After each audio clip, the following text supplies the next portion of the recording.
사랑하고 축복합니다. 우리 인사하겠습니다. 옆에 있는 분에게 당신은 하나님의 성전입니다. 이렇게 말씀해 주십시오.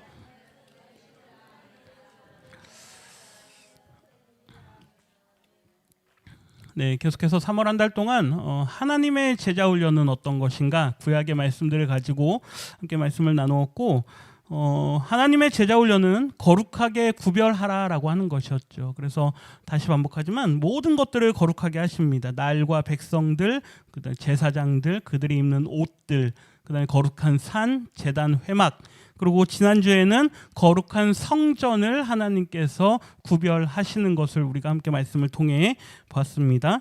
근데 말씀 가운데 하나님의 영광이 성전이 완공되었을 때 임하는 걸 우리가 말씀을 보았죠. 그리고 하나님의 영광이 임한 후에 하나님께서 솔로몬에게 말씀하십니다. 그 성전을 하나님께서 거룩하게 구별하셨는데 그것보다 더 중요한 게 뭐냐? 하나님의 제자 훈련은 성전보다 무엇이 먼저이다? 성도가 먼저입니다.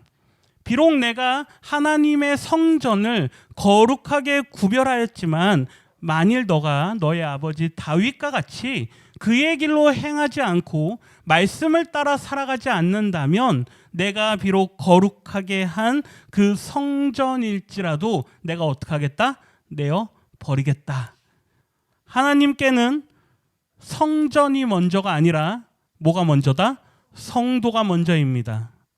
하나님은 지금 이 시간 이 자리에서 예배하시는 우리 성도님들을 보시지, 야, 저기 참 교회 좋다. 저 교회는 얼마짜리 그 교회냐. 이걸 보시는 게 아니란 이야기입니다. 믿으십니까? 오늘은 이제 그 구약에서 하나님께서 성도들을 바라보시는 그 하나님이 이제 신약으로 넘어와서 구약의 성도에서 어떻게 신약의 성도로 넘어가는가, 오늘은 그걸 좀 보도록 하겠습니다. 우리가 올해 표어가 뭡니까? 그리스도의 제자들로 채워져 가는 교회. 그럼 일단은 누가 제자가 되는 겁니까? 내가. 그렇죠. 그런데요, 이 제자라는 단어는요 복음서에만 사용됩니다. 마태복음, 마가복음, 누가복음, 요한복음이라고 하는 신약 성경에 있는 예수님에 대한 이야기들을 기록한 마태, 마가, 누가, 요한복음, 이 복음서에서만 제자라는 단어가 사용됩니다. 그리고 누가복음을 기록한 누가가 사도행전도 기록했는데 거기에도 제자라는 단어들이 사용됩니다. 사도행전, 복음서는 많이 봤으니까요. 사도행전에 보면 6장 7절에 우리 같이 한번 읽어봅니다.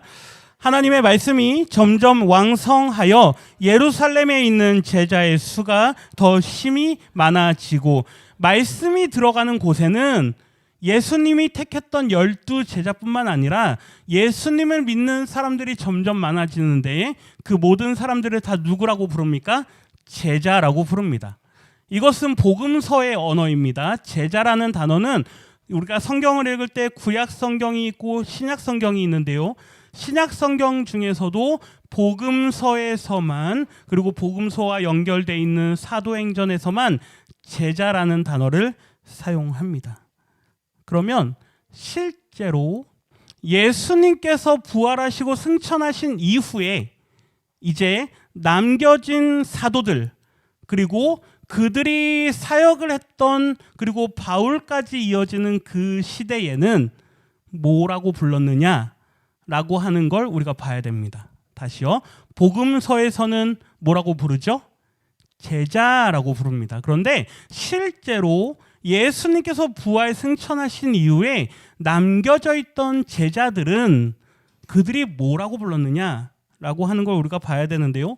바울과 베드로, 야고보 이렇게 서신서를 쓴 사람들은요 제자라는 단어를 한 번도 사용하지 않습니다. 오히려 뭐라고 쓰냐면요 성도라고 씁니다. 뭐라고요? 성도. 헬라어로 하기오스라고 하는 단어인데요. 우리가 성도, 거룩하게 구별된 자들, 이게 구약의 언어라 그랬죠. 그게 이제 예수님까지 와서 예수님께서 부활 승천하신 이후에 남겨진 제자들은 이제 스스로를 뭐라고 불렀느냐? 우리는 뭐다? 성도다. 그러니까 여기까지 보시면 우리 성도님들 한 가지 이해할 수 있습니다. 사도들과 초대교회, 1세기 당시의 초대교회 성도들은 자기들을 뭐라고 불렀다? 뭐라고 불렀다? 성도라고 불렀습니다. 네, 뭐라고요? 성도라고 불렀습니다. 근데 그 언어는 어디에서부터 연장된 겁니까? 구약에서부터 연장된 겁니다. 조금 복잡하기 때문에 뒤에 다시 설명합니다. 우리 고린도전서 15장 5절 한번 읽어볼까요? 고린도전서 15장 5절인데요. 같이 읽습니다. 게바에게 보이시고 후에 12 제자에게와, 이게 무슨 말이냐면요, 사도 바울이 고린도전서를 쓰면서 예수님께서 부활하신 이후에 누구에게 보이셨다, 이제 그 얘기를 합니다. 그런데 여기 보면 게바, 베드로입니다. 베드로에게 나타나서 보이시고 후에 누구에게 보이셨다? 12 제자에게 보이셨다라고 우리말은 그렇게 번역을 했는데, 헬라어 성경에 실제로 바울이 썼을 때는 토이스 도데카, 이 도데카는 12이라는 단어고요. 토이스는 그입니다. 그 12명에게 보이셨다, 이렇게 됩니다. 그러니까 바울이 제자라는 단어를 썼습니까? 안 썼습니까? 안 썼습니다. 근데 우리가 번역을 할 때 12 제자라고 한글로 번역을 한 겁니다. 실제로 사도 바울과 베드로와 이 야고보는 제자라는 단어를 일체 사용하지 않습니다. 우리 성도님들이 한 가지 좀 아셔야 되는데요. 한번 다음 거 한번 보여주세요. 성경을 보시면 이렇게 돼 있습니다. 구약 성경이 있고요. 그 다음에 뭐가 있습니까? 신약으로 넘어오면 신약 성경이 있죠. 그런데 구약 다음에 가장 먼저 나오는 게 뭡니까? 마태복음, 마가복음, 누가복음, 요한복음이라고 하는 복음서가 돼 있습니다. 그렇죠? 이거는 이야기의 순서대로 기록이 된 겁니다. 그러니까 구약 다음에 누가 오십니까? 예수님이 오시죠. 그래서 예수님에 대한 이야기가 그 바로 다음에 복음서가 기록이 남겨져 있는 겁니다. 그 다음에 예수님이 부활 승천하신 이후에 무슨 이야기가 이어집니까? 사도들이 다니면서 전도하는 사도행전이 이어지죠. 그 뒤에 붙은 게 뭡니까? 그 사도들이 기록했던 편지들이 쭉 기록되어 있습니다. 이거는 지금 우리가 가지고 있는 이 성경책의 구성은 이야기의 전개 순서대로 구성되어 있는 겁니다. 여기까지 이해되십니까? 그런데 실제로 성경이 기록되어 있는 순서는요, 구약 성경이 기록되고 그 다음에 뭐가 먼저 기록이 되냐면 사도 바울과 사도들이 썼던 편지들이 더 먼저 기록이 됩니다. 그 다음에 시간이 좀 지난 다음에 뭐가 기록이 되냐면요, 복음서가 기록이 됩니다. 그러면 다시 생각해 봅니다. 복음서에는 어떤 단어가 사용된다 그랬죠? 제자. 그런데 복음서가 아닌 서신서들에는 뭐 어떤 단어가 사용된다고요? 성도. 그러면 실제로 예수님 당시 그리고 예수님 이후에 교회에서 사용되던 단어는 제자가 맞을까요? 성도가 맞을까요? 네, 성도가 맞습니다. 그러니까 제자라는 단어는 이제 나중에 예수님에 관한 이야기들이 기록이 되면서 그때 새롭게 등장하는 단어들이고요. 실제로 예수님께서 제자들을 부르셔서 제자들에게 말씀을 하십니다. 그래서 복음서 기자들이 나중에 제자라는 단어를 써도 문제가 되는 건 전혀 없지만, 우리가 한 가지 기억해야 되는 건 예수님 부활 승천 이후에 교회에서 많이 통용되던 단어는 뭐냐? 제자보다는 뭐다? 성도이다. 이걸 하나 기억하시면 좋을 것 같습니다. 우리 로마서 1장 7절 말씀 같이 한번 읽어볼까요? 사도 바울이 쓴 편지인데요. 같이 읽습니다.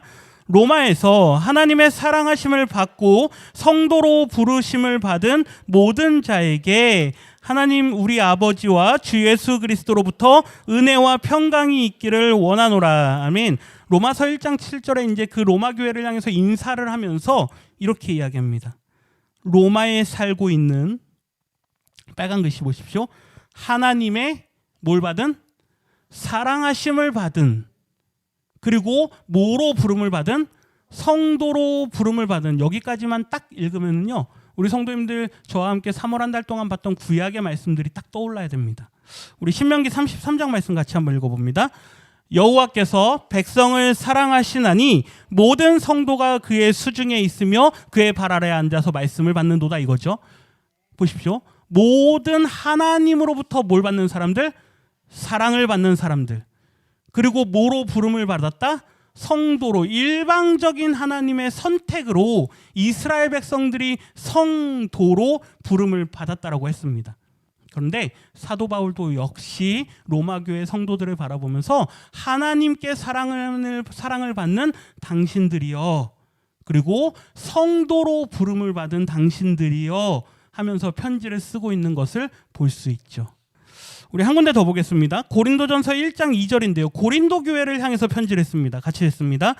고린도에 있는 하나님의 교회 곧 그리스도 안에서 거룩하여지고 성도라 부르심은 받은 자들과, 여기도 고린도 교회 성도들을 부르면서요, 예수 그리스도 안에서 어떻게 됐다?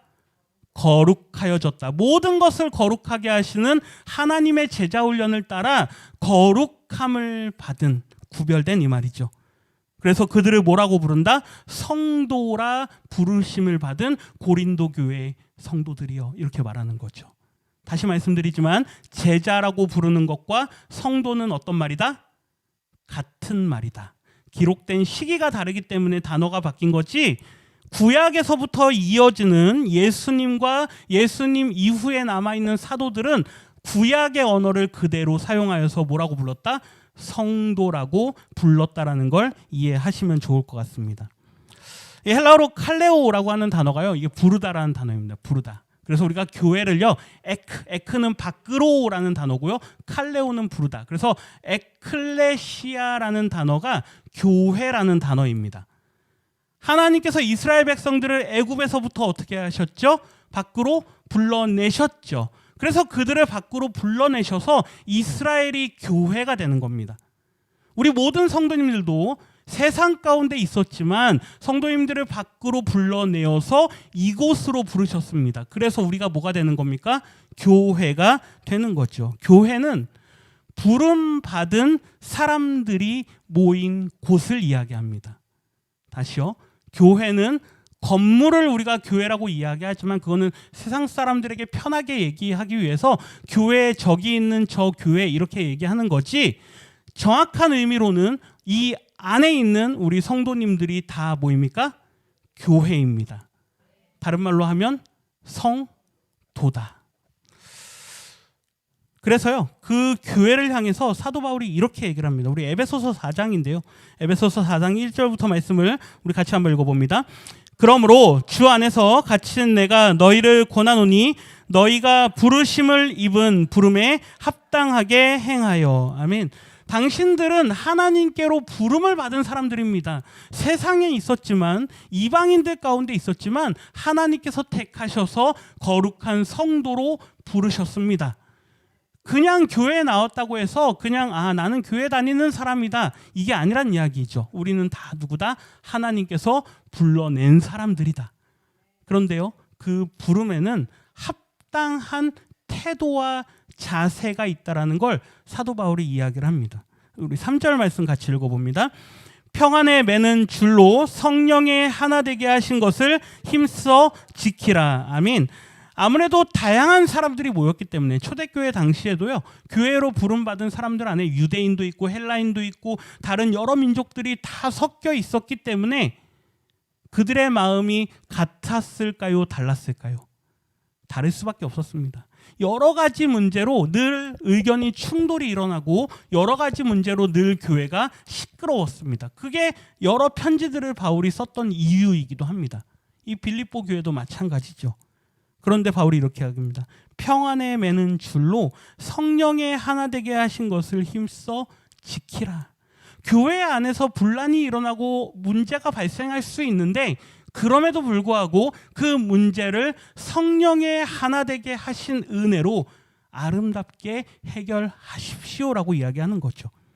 부름받은 사람들이 마땅히 행해야 될 일이라고 하는 것입니다. 우리 4절 말씀도 같이 읽어봅니다. 몸이 하나요 성령이 하나이니 이와 같이 너희가 부르심의 한 소망 안에서 부르심을 입었느니라. 아멘. 몸은 예수 그리스도의 몸을 이야기합니다. 우리가 예수 그리스도의 몸이 이 우주적인 교회로 세워져 있는데, 내가 교회 성전을 허물라 내가 며칠 만이 다시 세우겠다? 3일 만이 다시 세우겠다. 그 말은 예수님께서 죽음에서 부활하심으로 믿는 자들의 공동체인 교회를 세우시겠다라고 말씀하신 거죠. 그리고 우주적인 교회로서 예수 그리스도께서 세워져 있으시고 그 몸에 붙은 지체로서 우리 각자가 예수님의 몸에 붙어 있습니다. 그러니 몸이 여러 개입니까? 한 개입니까? 한 개이죠. 우리 대한민국의 교회가 몇 개일까요? 셀 수도 없이 많을 겁니다. 그런데 교회는 몇 개다? 하나다. 모든 교회의 주인이신 예수 그리스도, 그분의 몸에 붙어있는 손과 발과 다리와 같은 지체된 우리 이 지교회들, 각각의 교회들이 하나 되기에 힘쓰라라고 말하는 거죠. 성령도 한 분이십니다. 그러니 너희가 부르심의 한 소망 안에서 부르심을 입었느니라. 우리가 부름받은 소망은 뭐냐면요, 예수 그리스도로 말미암아 우리 모든 지체된 사람들이 온전한 교회를 이루는 것입니다. 그 온전한 교회를 이룬다는 게 뭐냐면 하나님의 나라를 세워간다는 이야기를 하는 거죠. 우리 20절 말씀 같이 한번 읽어볼까요? 4장 20절인데요. 같이 읽습니다. 오직 너희는 그리스도를 이같이 배우지 아니하였느니라. 아멘. 말씀 중간을 건너뛰었는데 그 중간에 보면 막 교회 안에 있지만 다른 일을 하는 사람들에 대한 이야기를 합니다. 교회도 다니지만 세상의 일도 함께하고 교회의 일보다 세상의 일이 내 마음에 더 많이 차지하고 마치 우상을 섬기는 것을 하듯이 세상을 사랑하는 사람들의 모습을 사도 바울이 이야기하면서 그 끝에 이렇게 이야기합니다. 너희는 그리스도를 그렇게 배우지 않았다. 그러니까 당신들이 신앙생활하는 그 모습은 예수 그리스도에게서 배운 그 모습과는 너무나도 다른 모습입니다. 그렇다면 온전한 모습은 뭐냐? 뭔가 잘못 알고 있고 잘못 생각하고 있고 잘못 행동하는 것들이 있는데 온전한 것이 뭐냐? 4장 22절, 우리 22절과 23절 같이 한번 읽어봅니다. 너희는 유혹의 욕심을 따라 썩어져가는 구습을 쫓는 옛사람을 벗어버리고 오직 심령으로 새롭게 되어. 아멘. 이거죠. 옛사람을 다 벗어버리고 과거에 따르던 습관들, 편했던 것들 다 벗어던지고 오직 새롭게 되라. 그러면서 결론적으로 말씀하는 게 24절입니다. 하나님을 따라 의와 진리의 거룩함으로 지으심을 받은 뭘 입으라? 새 사람을 입으라. 제가 에베소서 말씀을 길게 말씀을 드렸는데요. 왜 이 말씀을 드리냐면 하나님께서 초대교회 당시에 그들 스스로를 뭐라고 불렀다고요? 성도라고 불렀다 그랬습니다. 모든 서신서에 있는 편지의 내용들은요, 성도로서 어떻게 살아가야 되느냐. 이제 오늘은 시간이 없기 때문에 그 내용을 자세하게 안 하고 이제 앞으로 4월, 5월, 6월 달 동안은 저희가 그 내용들을 함께 다룰 겁니다. 성도가 뭐냐? 그러니까 제자와 성도는 같은 거다, 다른 거다? 같은 거다. 그렇다면 우리가 성도로 부름받았는데 성도가 뭐냐? 성도는 어떻게 사는 거냐? 결국 이거죠. 하나님을 따라 의와 진리의 거룩함으로 지으심을 받은 새 사람을 입으라. 성도는요, 하나님으로부터 거룩하게 지으심을 받은 사람들입니다. 그래서 우리 이거 같이 한번 읽어보는데요. 성도는 한번 같이 한번 읽어봅니다. 성도는 옛사람은 죽고 예수 그리스도로 생명을 얻은 새로운 피조물입니다. 아멘. 성도가 뭐냐? 그냥 교회에서 성도님 하니까 마치 그냥 존칭으로서, 호칭으로서 이렇게 부르는 것 정도의 성도로 우리가 이해하지만 성도는 새로운 피조물입니다. 새로운 사람. 옛사람은 죽고 우리가 갈라디아서에 보면 십자가에 못 박혔나니 하는 것처럼 예수 그리스도와 함께 십자가에 못 박히고 새로운 생명을 얻은 새로운 피조물이 성도다라고 말씀하는 것이죠. 그래서 오늘 읽은 본문 말씀 고린도후서 6장의 말씀을 우리가 오늘 읽게 되는 겁니다. 고린도후서 6장 14절부터 한번 보십시오. 몇 가지를 비교하는데요. 너희는 성도인 당신들은 그 말입니다. 성도는 믿지 않는 자와 뭘 함께 매지 않는다? 멍에를 함께 매지 않는다. 여기서부터 모든 게 시작됩니다. 멍에는 예수님의 가르침이죠. 수고하고 무거운 짐진 자들아 다 누구에게 오라? 나에게 오라. 나의 멍에는 어떻다? 쉽고 가볍다. 왜요? 무거운 건 누가 지시니까? 예수님이 지시니까. 그러면 우리는 나에게 주신 십자가를 지고 예수님과 함께 걸어가면 되는 겁니다. 그 길이 어떤 길일까요? 구약의 언어로 하면요, 의의 길입니다. 선한 자의 길이고 형통한 자의 길입니다. 그런데 예수 그리스도와 함께 멍에를 지지 않고 예수님이 아닌 다른 것들과 함께 멍에를 지는 사람들이 있다라고 하는 거죠. 그들의 생각대로, 그들의 가치관대로, 그들의 기준대로, 그들의 판단대로 거기에 함께 끌려가는 것을 말씀하는 것입니다. 그러면 우리는 교회, 세상에 안 살고 그러면 맨날 교회만 옵니까? 일주일 내내 교회에서만 살아야 됩니까? 그 얘기가 아니죠. 세상에 살아갑니다. 그러나 그 속에서도 우리는 구별된 자로서 그들의 기준을 따라가는 게 아니라, 그들의 판단을 따라가는 게 아니라, 그들의 가치관을 따라가는 게 아니라 우리는 누구의 기준을 따라간다? 예수 그리스도의 기준을 따라간다. 그게 예수님의 멍에를 맨 사람들이죠. 보십시오. 의와 불법이 함께 할 수 있느냐? 의는 예수님입니다. 빛과 어둠이 어떻게 같이 할 수 있느냐? 빛은 예수님입니다. 그리스도와 벨리알, 벨리알은 우상입니다. 그리스도와 벨리알이 어찌 조화가 될 수 있겠느냐? 믿는 자와 믿지 않는 자가 어찌 상관하냐? 이거는요, 같이 공모해서 같이 좋지 않은 방법으로 이익을 차지한다라는 이야기를 하는 겁니다. 그러니까 믿는 사람들 중에도 어쩔 수 없지 않느냐? 세상에서 이익을 보려면 저들이 하는 방식을 다 우리도 해야 되지 않느냐? 왜 바보같이 나만 손해보고 살아가느냐라고 말할 수 있다라는 거죠. 그러나 오늘 말씀은 우리에게 그것을 말씀하지 않습니다.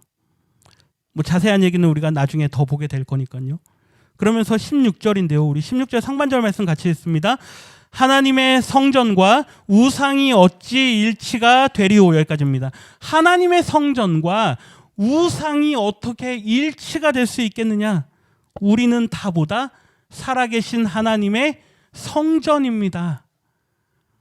우리 각자는 하나님의 거룩하게 구별된 성전입니다.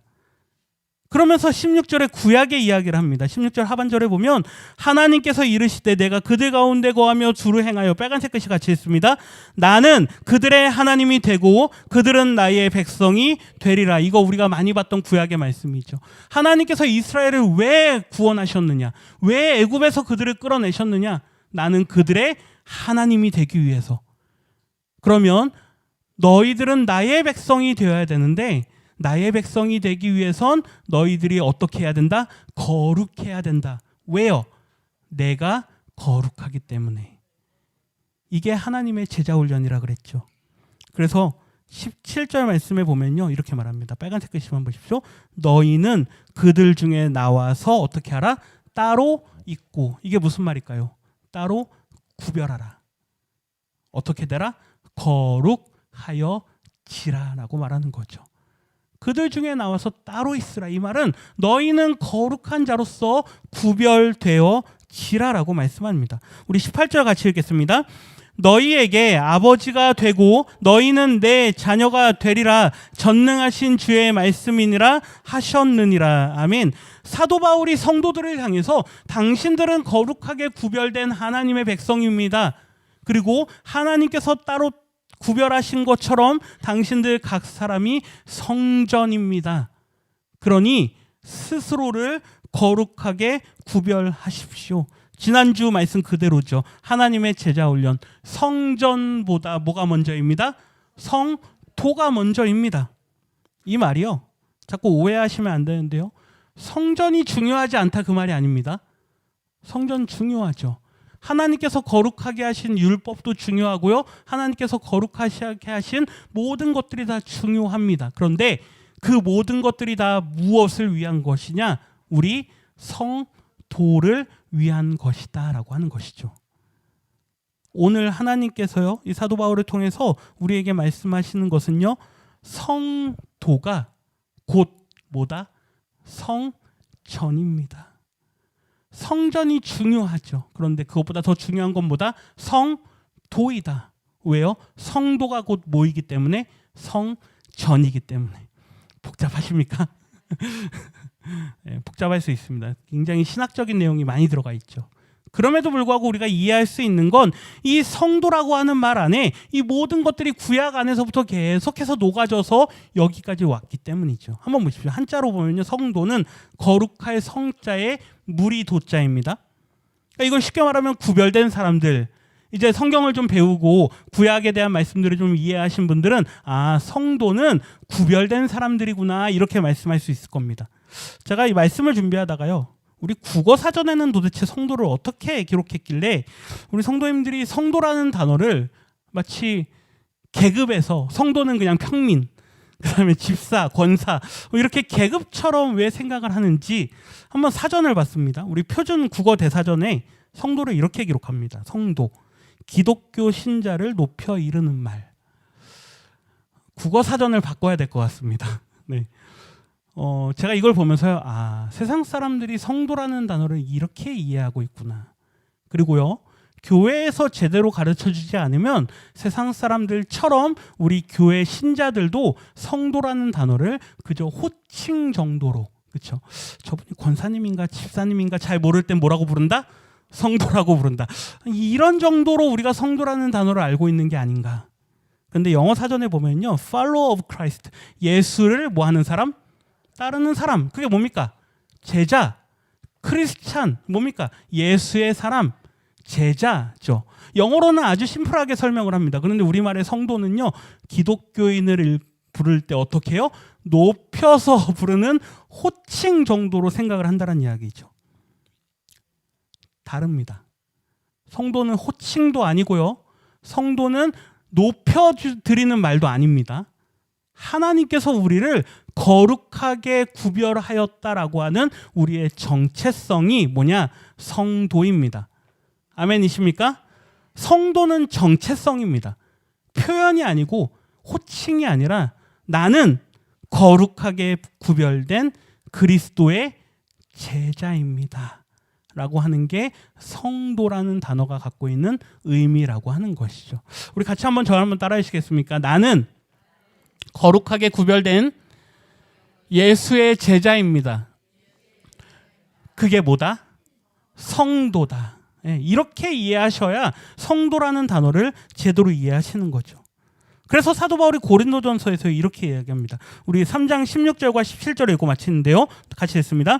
너희는 너희가 하나님의 성전인 것과 하나님의 성령이 너희 안에 계시는 것을 알지 못하느냐? 누구든지 하나님의 성전을 더럽히면 하나님이 그 사람을 멸하시리라. 하나님의 성전은 거룩하니 너희도 거룩하니라. 아멘. 앞에 16절 보면요, 너희는 하나님의 뭐다? 성전이다. 왜요? 우리 안에 누가 거하시니까? 성령께서 거하시니까. 솔로몬이 성전을 건축하고 하나님 앞에 봉헌식을 드렸을 때 하나님의 영광의 구름이 그곳 가운데 임했습니다. 마치 성령께서 임하시는 것처럼요. 우리 각 사람이 예수 그리스도를 믿음으로 고백할 때, 저는 예수님을 믿습니다라고 고백할 때 성령께서 우리 안에 임재하십니다. 아멘이십니까? 성령 충만을 받으라. 그래서 막 은사를 이야기하고 방언을 하고, 그게 성령의 충만함이 아니라 예수 그리스도가 나의 주인이고 나는 예수님의 제자입니다라고 고백할 때 우리 안에 성령의 충만함이 임하는 줄 믿습니다. 그 성령의 충만함을 받은 사람들이 곧 성전이고, 17절 말씀처럼 하나님의 성전은 거룩하니 우리도 어떻게 해야 된다?